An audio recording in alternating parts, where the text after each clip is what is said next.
Hi, I'm Natasha Halliwell, and I'm going to read this book I made called Owl of Us Matter.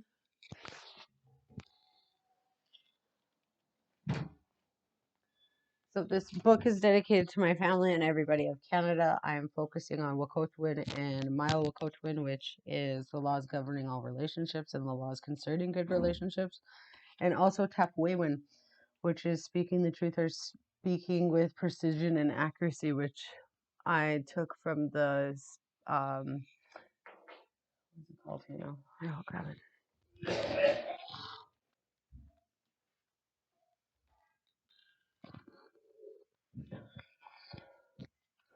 Treaty Elders of Saskatchewan.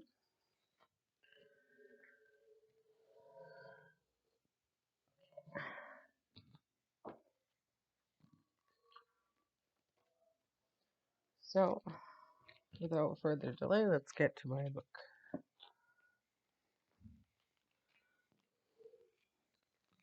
A long time ago, there were owls living in a land now called Canada, a land filled with beautiful green landscapes, clear waters, and wildlife.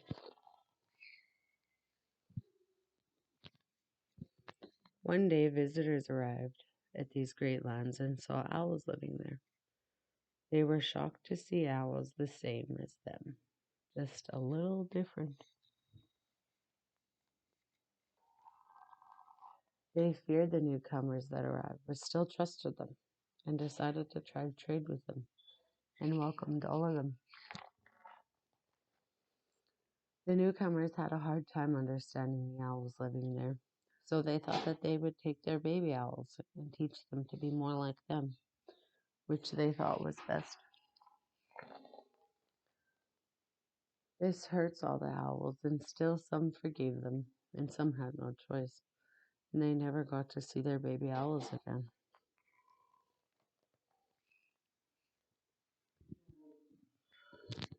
The newcomers decided to make laws and rules for all the other new owls they sent for more new owls to come and to share the land. The rules were only meant for the new owls and the new ones to come, not for the owls that were living there before the newcomers showed up. The newcomers promised the owls living there that nothing would change, for as long as the sun rises and sets, grass grows, and the rivers flow, everything would remain the same. This promise made a treaty, a deal that can't be broken. The newcomers created this treaty for everyone, and the only way to change the treaty was for all the owls to talk. The newcomers and the owls living there before them, so the newcomers could get what they called consent, which is permission. Everyone had to attend the meeting.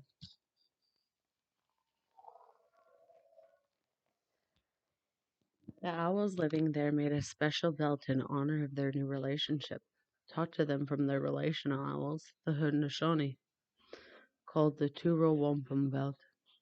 This belt was made from white seashells with two lines of purple side by side, representing the newcomers and their originals rowing side by side, each in a canoe.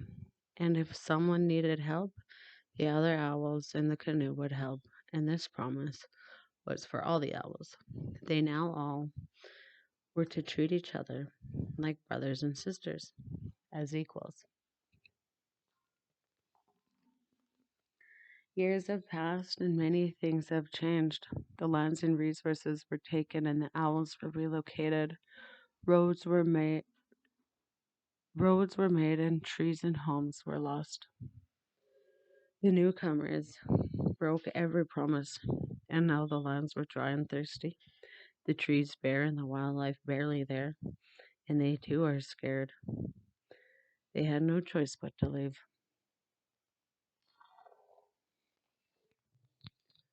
The buffalo that once were there, most got hunted for their fur.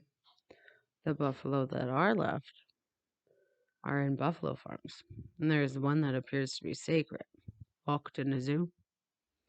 Why, might you ask? The reason is to educate me and you. I think it's wrong. What about you? All the beavers were almost driven to extinct. A company was made to trade, named Hudson's Bay Company. They almost killed off all the beavers for trade.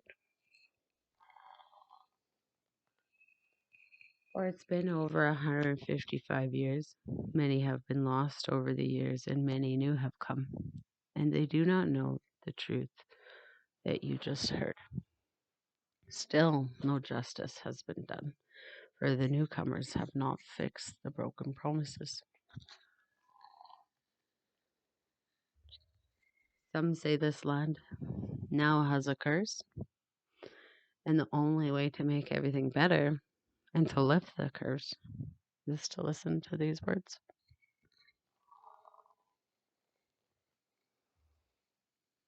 Forgive. Everyone must learn to forgive all that has been done, to heal and help bring a new change.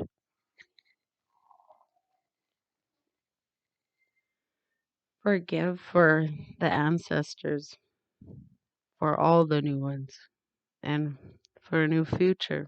Forgiveness needs to be the planted seed. Canada has its dark history. Doesn't mean change can't begin for everybody. Starting for me and my family, I forgive you.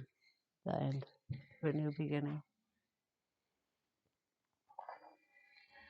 This last page here, I just added my author note, and here is pictures of the other illustrators and painters of my book, my two daughters, Keaira Halliwell and Tamika Halliwell.